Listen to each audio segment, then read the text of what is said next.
मैं आशा आप स्वस्थ होंगे, मस्त होंगे। मैं Ashish Maurya MKB academy YouTube channel पर आपका हार्दिक स्वागत करता हूं। हम लोग 2024 की परीक्षा के लिए लिहाज से जो महत्वपूर्ण चैप्टर है उसी को पहले कवर कर रहे हैं कि आपको टॉपर बनाया जा सके। आप जो अभी तक कुछ नहीं पढ़े थे, आप इसको पढ़ के और 90% नंबर ला सके। लेकिन जब तक टाइम टेबल आप सेट नहीं करेंगे तब तक आपका कुछ पढ़ाई पार्टिकुलर सारे सब्जेक्ट पर नहीं हो पाएगा। तो इसलिए आप टाइम टेबल को भी सेट करिए। साथ में जो हम लोग आपको वीडियो के माध्यम से दे रहे हैं आप उसको देखिए, जो समझ में आए कमेंट के बाद उसके माध्यम से समझ सकते हैं। लाइक कमेंट कर सकते हैं क्योंकि आपके लिए हम लोग इतना मेहनत करते हैं, ठीक है। और अगर लाइक करते हैं, शेयर करते हैं तो और लोगों को भी फायदा होगा। शेयर करने से हमको मोटिवेट मिलता है, होगा क्या कहते हैं, लाइक करने से हमको मोटिवेट मिलता है। तो आइए आज हम फिर एक नए चैप्टर के साथ हैं। इससे पहले हम लोगों ने खनिज पढ़ा था, आज हम लोग पढ़ेंगे यूरोप में राष्ट्रवाद का उदय, जो इतिहास के पहला चैप्टर है। यूरोप में राष्ट्रवाद का उदय, ठीक है। हमारे लेसन का क्या नाम है? राष्ट्रवाद। यूरोप में राष्ट्रवाद का उदय। और तो हम सबसे पहले जाने की यूरोप, क्योंकि जो लेसन का अगर पकड़ लिए तो हमको कुछ शब्द सरल हो जाते हैं। तो यूरोप हमारा क्या है? एशिया हमारा है, ठीक है। और एशिया में ही हम लोगों का भारत पड़ता है और एशिया के पश्चिम में यूरोप पड़ता है। एशिया महाद्वीप में के पश्चिम में यूरोप पड़ता है, ठीक है। कहां पर? पश्चिम में। मैंने दिशा आपको पढ़ाया था, अगर आपने वीडियो देखा होगा तो आपको समझ में आ गया होगा दिशा, ठीक है। तो एशिया के पश्चिम में यूरोप पड़ता है। यूरोप क्या है? एक महाद्वीप है। यूरोप क्या है? एक महाद्वीप है। और राष्ट्रवाद मतलब ये जो राष्ट्रवाद है दो शब्द से मिलकर बना है, राष्ट्र प्लस वाद। राष्ट्र प्लस वाद, जिसका अर्थ होता है देश के प्रति प्रेम। क्या अर्थ होता है? देश के प्रति प्रेम, यानी कि देश के प्रति प्रेम। हम लोग देखते हैं कि हम देश के लिए कर गुजरने की चाह रखते हैं, देश के लिए कुछ अच्छा करना चाहते हैं। क्यों? क्योंकि वो देश से मुझे प्रेम है। देश की कुछ हम बुराई को देख नहीं सकते, देश के प्रति नफरत देख नहीं सकते, तो वो हमारा क्या है? देश के प्रति प्रेम है। वही हमारा क्या है? राष्ट्रवाद है, ठीक है। तो उसी में एक रेनन महोदय थे, उन्होंने कहा था, रेनन महोदय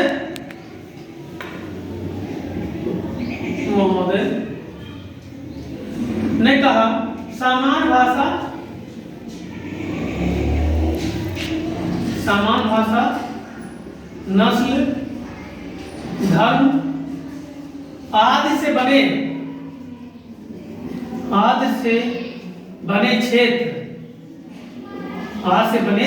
क्षेत्र राष्ट्रवाद कहलाते हैं। समझ में आया? यानी क्या है? यानी समान भाषा हो, जैसे हमारे यहाँ क्या है? समान भाषा। आप देखते होंगे किसी भी देश का एक भाषा होती है जो पूरे उसके देश में एक जैसी बोली जाती है।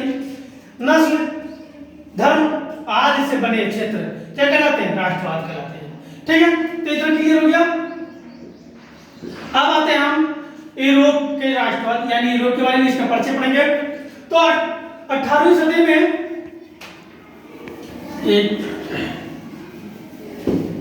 क्या हुआ कि 18वीं सदी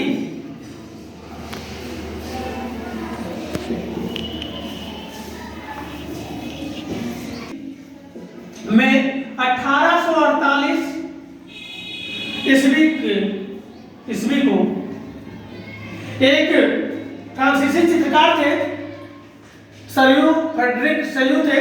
उन्होंने पूरे यूरोप की कल्पना किया कि हम इस देश को कैसे कैसे बनाएंगे, ठीक है। तो उसमें इन्होंने कई चीजें को ले किया और वो कल्पना यानी अपने दिमाग में सपना संजोया कि हम इस देश को ऐसे से नहीं बनाएंगे। तो 1848 ईस्वी को फ्रेडरिक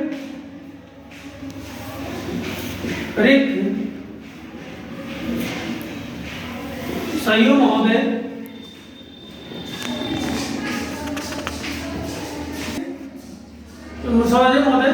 जो चित्रकार थे, जो चित्रकार थे और इन्होंने 4 श्रृंखला बना दी, यानी 4 तरीके से अपने दिमाग में सोचा, इस भाग में ये होगा, इस भाग में ये होगा, ये इस भाग में ये होगा। 4 श्रृंखला इन्होंने बनाई और 4 श्रृंखला में बनाई और उसमें पहला श्रृंखला इन्होंने रखा, ये भी डाल लेते हैं, इन्होंने 4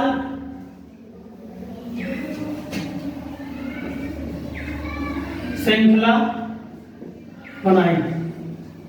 ठीक, अब क्या इन्होंने कल्पना किया था, इसमें ये श्रृंखला में क्या होना चाहिए, गणराज होना चाहिए, जनतंत्र होना चाहिए,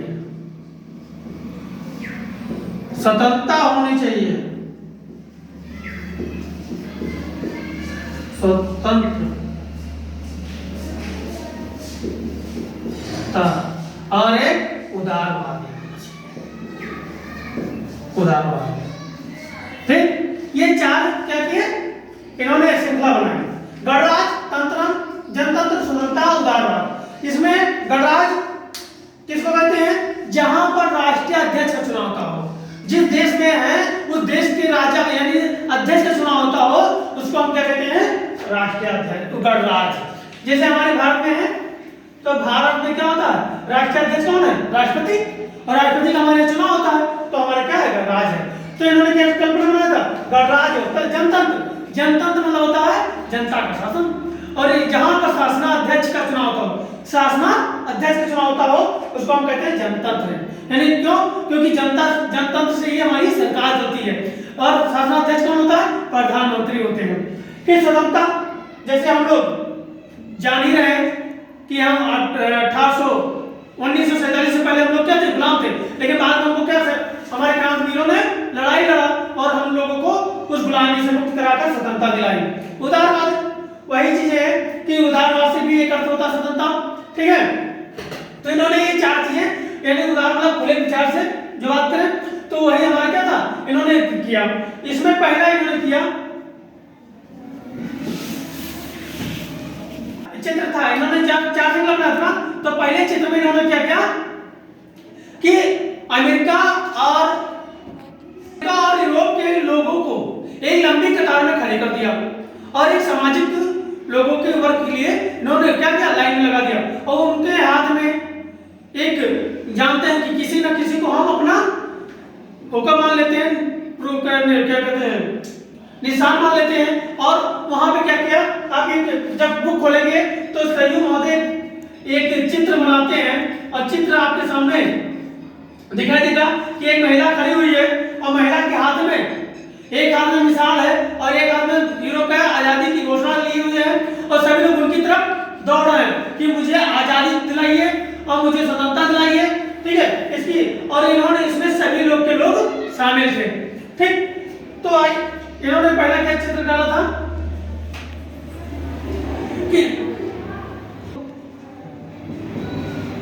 और अमेरिका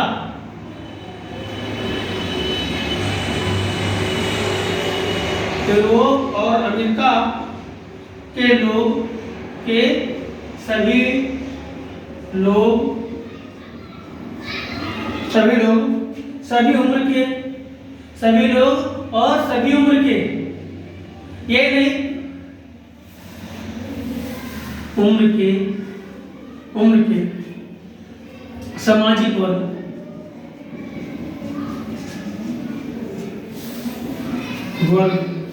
के लोग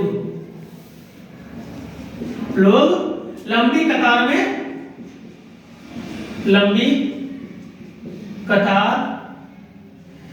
में स्वतंत्रता की मांग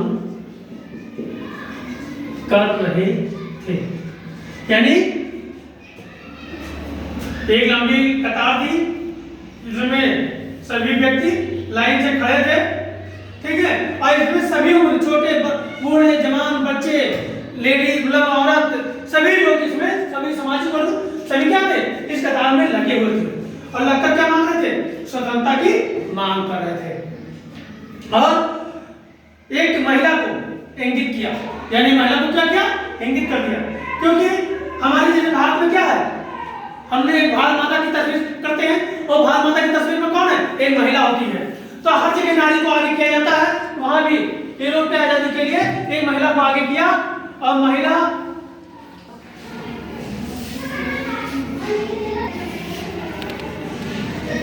एक दो हाथ, ठीक है, एक हाथ में क्या था,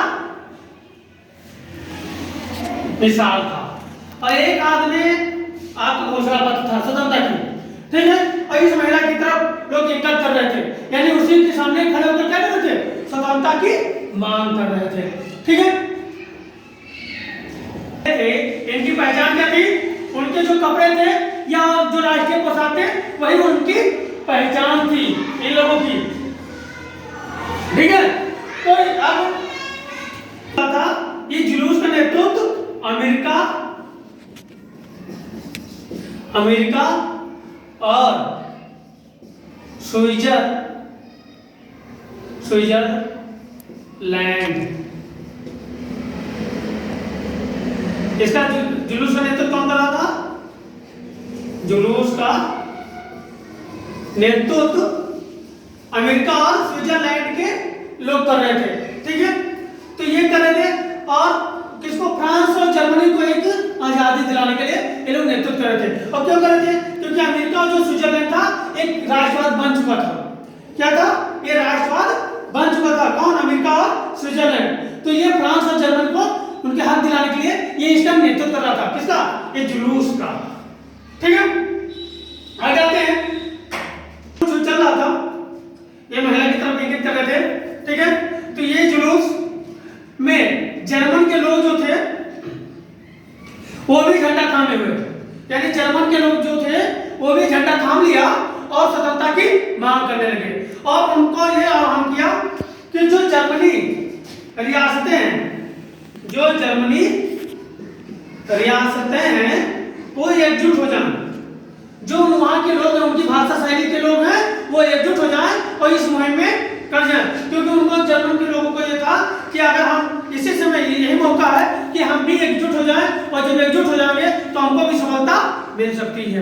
तो वही उसी समय जर्मन के लोग क्या किए कि वहां पर जो संयुक्त राष्ट्र संघ था, उनका झंडा थामे हुए 1848 को क्या किए कि उदारवादियों के साथ,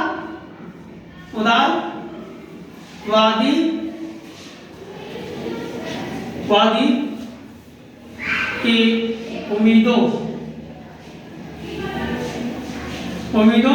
की अभिव्यक्ति की,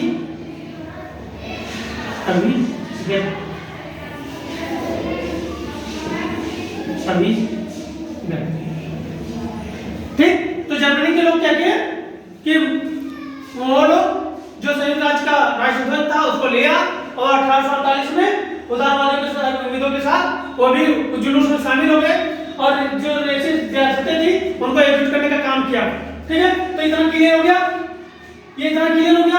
आगे चलते हैं, लेकिन आगे चलने से पहले जिन्होंने अभी तक लाइक नहीं किया है वो लाइक अवश्य करें, तत्काल करें, क्योंकि जब तक लाइक नहीं करेंगे तब तक आपको भी कुछ नहीं लगेगा कि आपको कुछ मिल रहा है।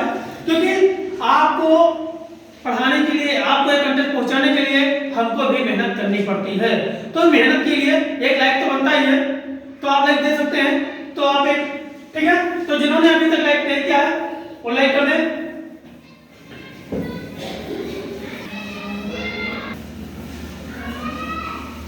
लोग थे वो अपनी जर्मनी भाषा, यानी जर्मन के लोग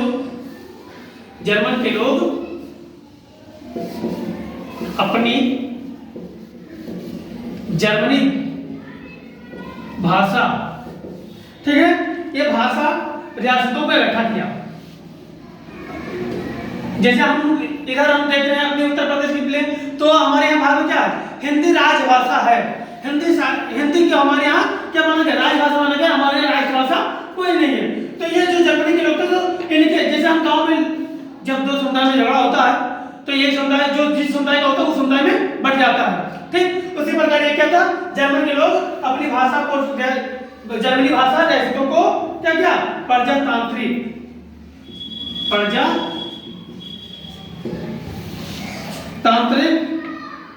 संविधान, प्रजातांत्रिक संविधान, राष्ट्र राज्य कहा, राष्ट्र राज्य कहा। यानी क्या हुआ था कि जब जर्मन के लोग अपने लोगों को इकट्ठा कर लिया और वहां पे इकट्ठा करने के बाद जो रियासतें थी, यानी पहले क्या था रियासत तो प्रजातांत्रिक संविधान राष्ट्र राज्य को कहा, संबोधित किया और यहीं से हमारा क्या हुआ एक आंदोलन का छिड़ गया। साथ में राष्ट्र राज्य क्यों? क्योंकि जो जर्मन था एक बहुत बड़ा विशाल साम्राज्य था, लेकिन जब ये सब हुआ तो वो क्या हुआ साम्राज्य जर्मन बड़ा था, लेकिन जब ये जर्मनी वाले अलग निकलने लगे, लोग अलग अलग भाषाओं वाले अलग अलग निकलने लगे, तो क्या हुआ टूट टूट कर अलग छोटे छोटे भाग में बट गए थे। ठीक है, तो इसके आगे हम क्या हुआ भैया था परिचय। किसका परिचय था? यूरोप में राष्ट्रवाद का उदय का परिचय था। अब आता है कि फ्रांसीसी क्रांति, फ्रांस सीसी क्रांति और राष्ट्र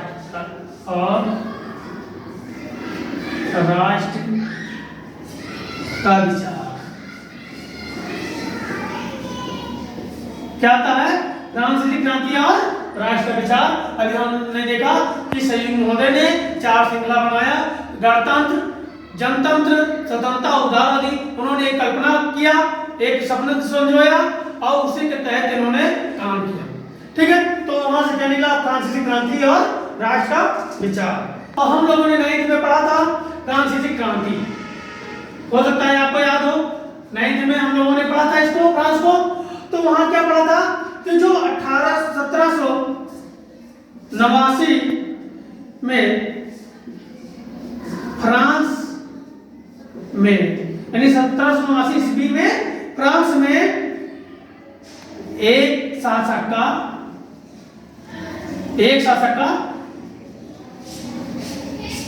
अधिकार था। किसका था? एक शासक का था। और वो क्या था? वो पूरी तरह निरंकुश था। वो लोगों पे सहन शक्तियों के बल पर दमनकारी नीति अपनाता था और लोगों को परेशान करता था। वहां पे अलग अलग कर लगाए जाते थे।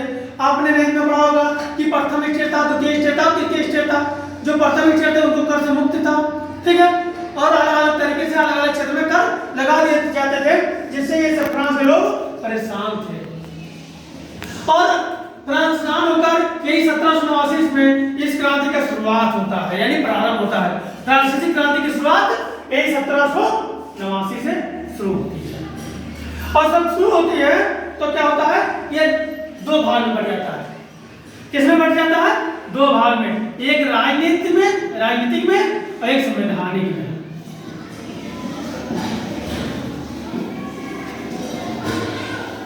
ठीक, ये 2 भाग में बढ़ जाता है कि जो राजनीति के लोग थे,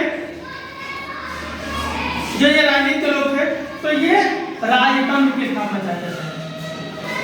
राजतंत्र में नागरिकों का परिवर्तन, यानी किसमें? राजतंत्र। यहां क्या था कि राष्ट्र का गठन।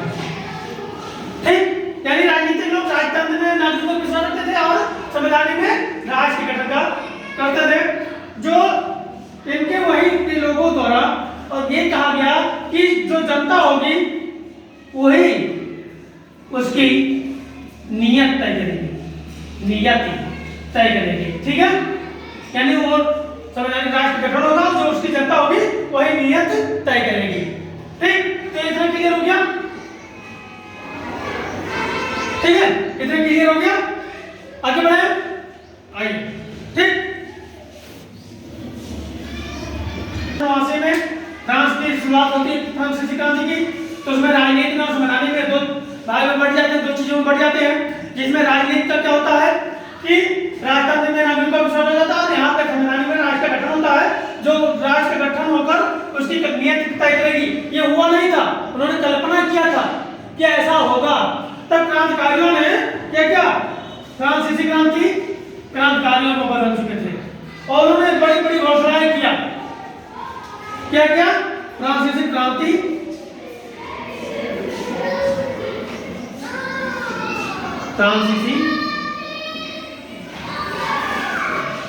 क्रांतिकारियों ने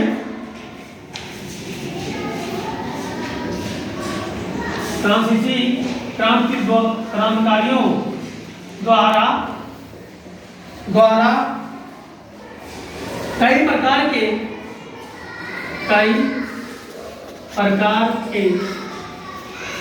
घोषणाएं की।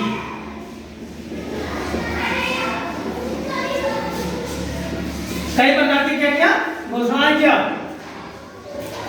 और उस घोषणाओं में उन्होंने कई बात रखा और क्या कहा कि उनकी सामूहिक पहचान बनाई जाएगी। किसकी? जो इसमें होंगे तो उनकी सामूहिक, यानी देश आजाद कराने में जो भी होंगे, देश आजाद हो जाएगा तो उनका क्या होगा? सामूहिक पहचान होगा। और साथ में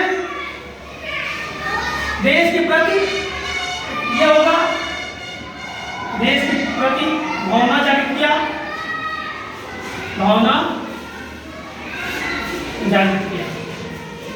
ठीक है। फिर दूसरा क्या पितृभूम का भी बात किया गया। पितृभूम, दूसरा नागरिक, यानी जो भी नागरिक होंगे वो स्वतंत्र होंगे, और नया राष्ट्रध्वज बन के तैयार होगा। क्या होगा?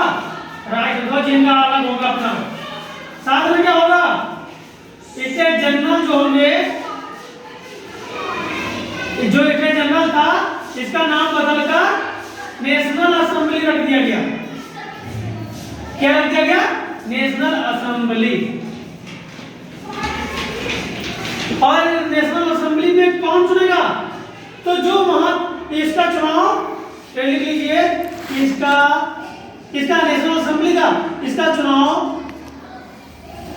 सक्रिय नागरिक करेंगे। सक्रिय नागरिक करेंगे। अब सक्रिय मतलब क्या है? जो वोट डालने के आयु पूर्ण कर चुके होंगे। जैसे हमारे भारत में क्या है, 18 वर्ष जिसकी आयु पूरा होता है वो हमारे यहाँ 18 वर्ष जिसका पूरा होता है वो क्या करता है? वोट मत देता है। वही इनका यहाँ था। आज एक चीज जानते हैं कि जब हमारे यहाँ चुनाव आता है तो सभी दल अपनी अपनी क्या करते हैं? घोषणाएं करते हैं, कदम उठाते हैं। कदम क्या उठाते हैं? कि मैं जीत जाऊंगा तो ऐसा ये होगा, ये होगा, ये होगा। उसी प्रकार जब ये लोग फ्रांसीसी क्रांतियों द्वारा कदम उठाया गया, घोषणा किया गया कि जब ये देश स्वतंत्र होगा तो उसमें सबकी सामूहिक पहचान बनेगी और देश के प्रति भावना जागृत करने का काम किया। साथ में पितृभूम और नागरिक, जब ये सारे कंप्लीट हो जाएंगे तो एक राष्ट्रध्वज बनाया जाएगा, और राष्ट्रध्वज बनाने के बाद जो इनके जनरल होगा ये खत्म कर दिया और इसका नाम क्या बना दिया जाए? नेशनल असेंबली कर दिया जाएगा। और ये नेशनल असेंबली का इसका जो चुनाव होगा वो सक्रिय नागरिक करेंगे, यानी जो वोट डालेंगे अधिकार प्राप्त करेंगे। ठीक है, तो ये इतना था। अब इसके बाद क्या होता है कि जो वहां की प्रशासनिक व्यवस्था थी, यानी जब हमारे लोग होंगे तो हम अपने अनुसार चलाएंगे। तो जो वहां की प्रशासनिक व्यवस्था प्रणाली थी, कहां की? केंद्रीय प्रशासनिक व्यवस्था प्रणाली, यानी अपनी हो जाएगी। ठीक। और जो आंतरिक आयात है, यानी आंतरिक आयात निर्यात होता है। आयात निर्यात, यानी हम सभी लोग जानते हैं कुछ ना कुछ हम लोग सामान मंगाते हैं और कुछ ना कुछ सामान बेचते हैं, तो उसकी जो शुल्क सीमा होगा उसको भी समाप्त किया जाएगा। ठीक है, तो उसको क्या किया जाएगा?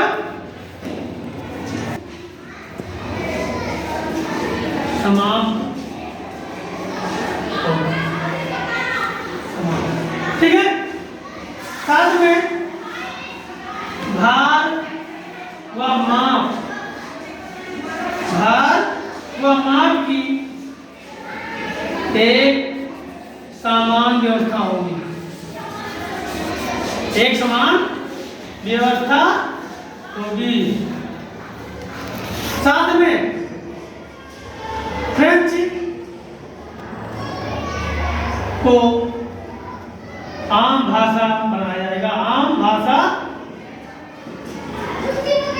बनाया जाएगा। आम भाषा मतलब राष्ट्रभाषा बनाया जाएगा। राष्ट्रभाषा बन जाएगा तो सभी लोग उसी भाषा को बोलेंगे।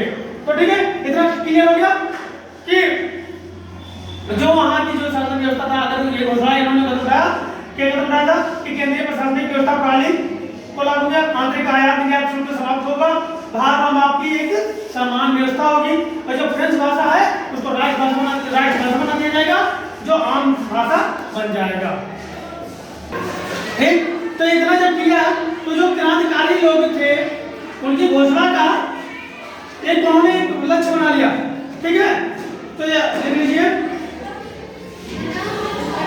कि इनके घोषणा के द्वारा फ्रांसीसी राष्ट्र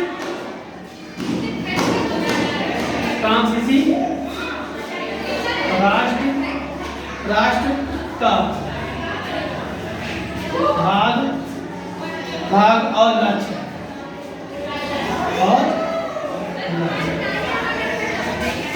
क्या था? यानी फ्रांसीसी राज्य का भाग और लक्ष्य क्या था?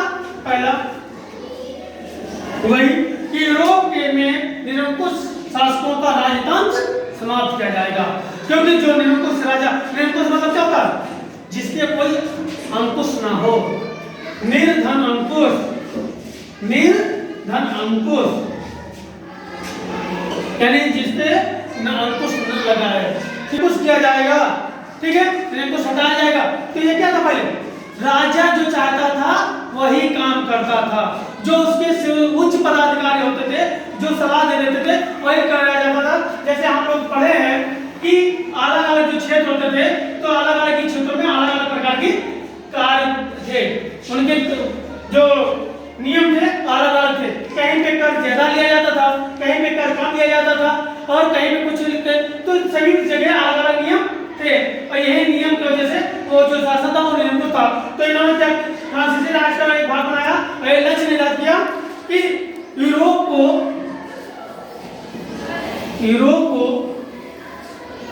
निरंकुश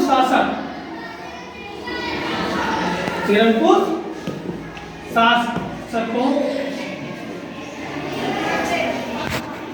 से मुक्ति दिलाएंगे, ठीक है।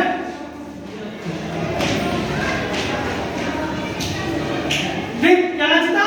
यूरोप को निरंकुश शासकों से मुक्ति दिलाना। दूसरा क्या था? यूरोप के अन्य लोगों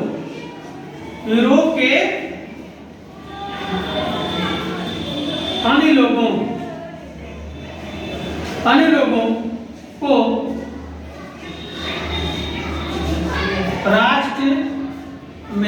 राष्ट्रों में गठित है। ठीक, यानी यूरोप के अन्य लोगों को राष्ट्रों में गठित करना। तीसरा हमारा क्या था कि जब इन्होंने ये सारा किया और लोगों को मदद करना। ठीक, तो इनका लक्ष्य क्या था कि यूरोप को निरंकुश शासकों से मुक्त करा देंगे और एक राष्ट्र का गठन कर देंगे। तो ये बात क्या हुई? आप तरीके से पूरे यूरोप में फैल गई। आप जानते हैं जब कोई ऐसी बात होती है तो पूरी जगह फैल जाती है। उसी प्रकार ये जो बात थी, ये बात पूरे यूरोप में एकदम आग की तरीके से फैल गई। और जब फैल गई तो क्या हुआ? फैलने पे कि जो छात्र और मध्यम वर्ग था तो उन्होंने मांग किया जैकोबिन क्लब की और वो स्थापना हो गई। ठीक है, तो याद करिए पहला तो वहां पे छात्र हुआ, मध्यम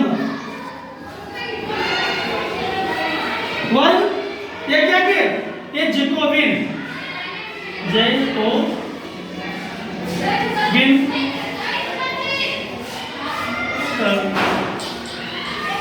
क्लब की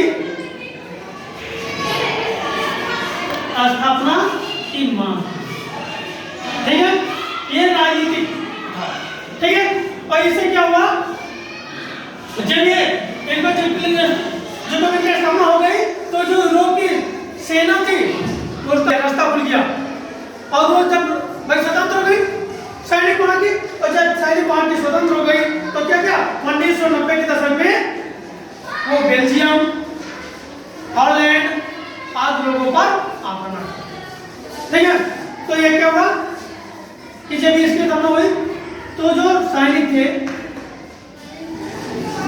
सैनिकों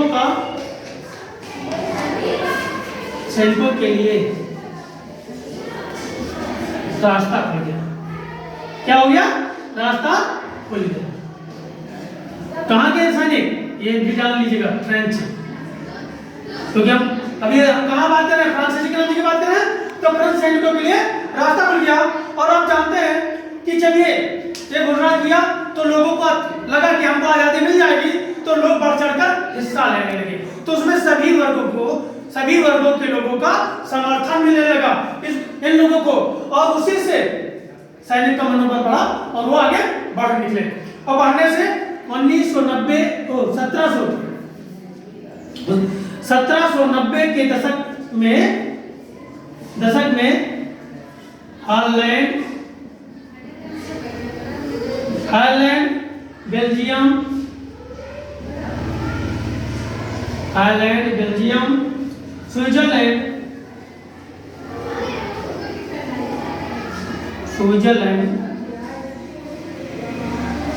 स्विट्जरलैंड और इटली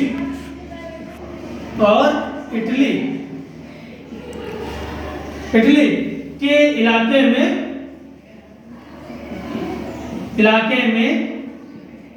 क्या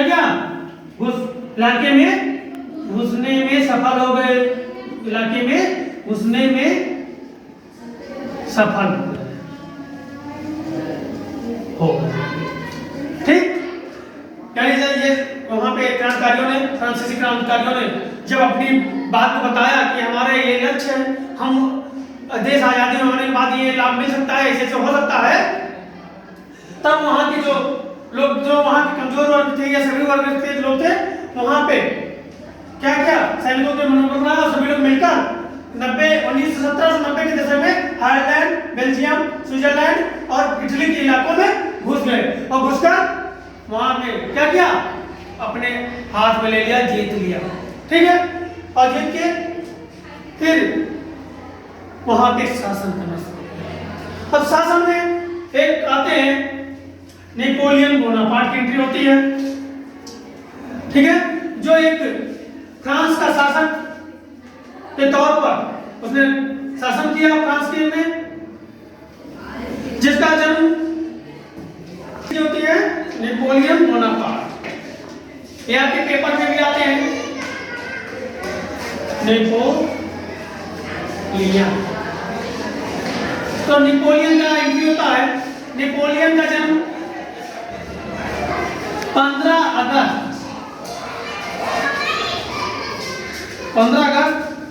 1769 में जन्म हुआ। और ये अपनी योग्यता से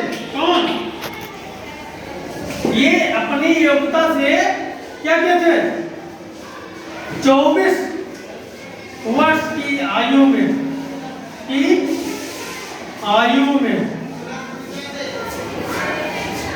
सेनापति बन गए। यानी ये इतने अपने को साहसिक व्यक्तित्व दिखाने वाले व्यक्ति थे कि 24 साल के उम्र में ही क्या बन गए थे? सेनापति बन गए। और सेनापति बनने के बाद इन्होंने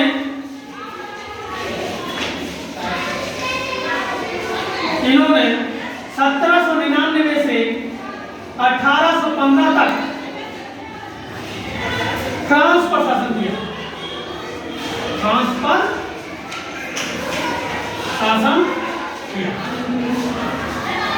ठीक। तो 24 वर्ष की आयु में क्या बने? सेनापति बन गए। और 1799 से लेकर 1815 तक फ्रांस पर शासन किया। और इन्होंने शासन के दौरान कुछ कानून बनाया। इन्होंने कानून बनाया। तो इन्होंने क्या बनाया था? एक कानून बनाया था जिसको नेपोलियन, इसको ऑर्डर कर देते हैं।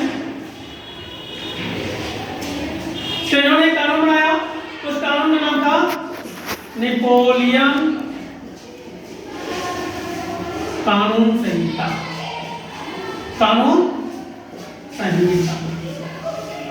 इसको और सिविल कोड के नाम से भी जानते हैं, सिविल कोड के नाम से जानते हैं।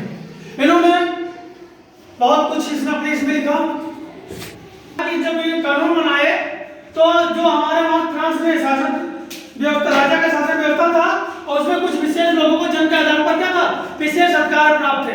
जैसे कुछ लोगों को कर छूट था, कुछ लोगों का ही सेनापति पे रखना, कुछ लोगों को मंत्रिमंडल में रखना, यानी अलग अलग विशेष अधिकार उनको दे रखे थे और उनको अपनी ही सपोर्ट दिया जाता था। तो वो क्या किए, जो कानून आए कि जन्म के आधार पर, जन्म के आधार पर, जन्म के आधार पर प्राप्त विशेषाधिकार, प्राप्त विशेषाधिकार को समाप्त कर दिया। क्या क्या समाप्त कर दिया, यानी जो विशेषाधिकार प्राप्त थे उसको इन्होंने क्या कर दिया, समाप्त कर दिया। ठीक है, तो जन्म के आधार पर, यानी जो आप जानते हैं फ्रांसिस क्रांति जब हम 9 में पढ़े थे उसमें 3 प्रकार से, जैसे भी हमने बताया, उसमें कुछ लोगों को क्या था, जन्म के आधार पर ही विशेष अधिकार प्राप्त हो जाते थे कि भैया तुम ऐसी कुल में यहाँ पे जन्म लिए हो तो तुमको किसी प्रकार का कर नहीं देना पड़ेगा। उसमें कर देते थे केवल मध्यम वर्ग, किसान या मजदूर वर्ग, वही लोग परेशान होते थे। दूसरा क्या था कि सभी को बराबर कानून दिया गया, सभी को समान कानून का अधिकार दिया गया। ठीक, यानी क्या किया गया, सभी को समान कानून का अधिकार दे दिया गया। जैसे पहले क्या था, पहले नीचे वालों की कोई बात नहीं सुनी जाती थी, जो मध्यम वर्ग था, मजदूर वर्ग था या अन्य जो थे किसान वर्ग, उसको किसी का बात नहीं सुनी जाती थी। लेकिन इसमें क्या हुआ, सबकी समान कानून का अधिकार, सभी की बात सुनी जाएगी। तीसरा क्या था, संपत्ति का अधिकार,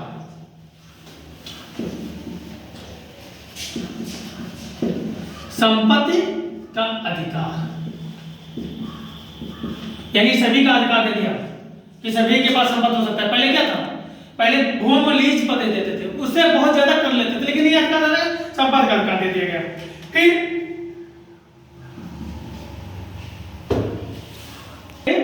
यही नियम क्या क्या, जो फ्रांसीसी नियंत्रण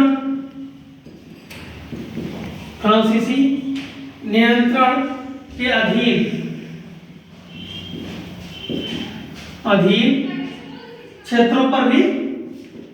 क्षेत्रों पर भी लागू कर दिया। ठीक, क्या क्या कि जो ये नियम था वही नियम फ्रांसीसी नियंत्रण के जो अधीन क्षेत्र थे वहां भी लागू कर दिया। जैसे आप जानते हैं कि हमारे यहाँ 5 अगस्त 2019 से पहले जम्मू कश्मीर को विशेष दर्जा प्राप्त था, लेकिन कुछ चीजें क्या थी कि जब विशेष दर्जा हटा तो ये जो कानून था, यानी कि जो पूरे भारत का कानून था वहां भी लागू कर दिया गया। ठीक, तो वही यहाँ था कि जो जितना नियंत्रण था सभी पर एक कानून बराबर लग गया। फिर चौथा क्या था, प्रशासनिक व्यवस्था को खत्म कर दिया। ठीक, जो पहले की प्रशासनिक व्यवस्था थी उसको खत्म कर दिया। ठीक, और खत्म करने के साथ में एक और काम किया, जो दास्ता व जागीरदारी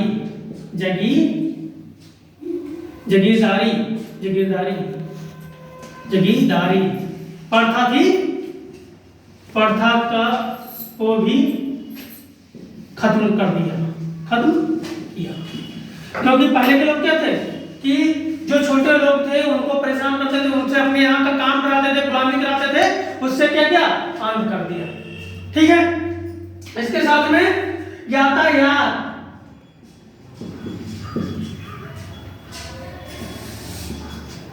यातायात व संचार व्यवस्था को बढ़ावा दिया, व्यवस्था को बढ़ावा दिया। ठीक, यानी क्या क्या, जब उनका शासनकाल आया तो यातायात व संचार व्यवस्था पे बहुत ज्यादा फोकस किया, जिससे क्या हो कि उनका जो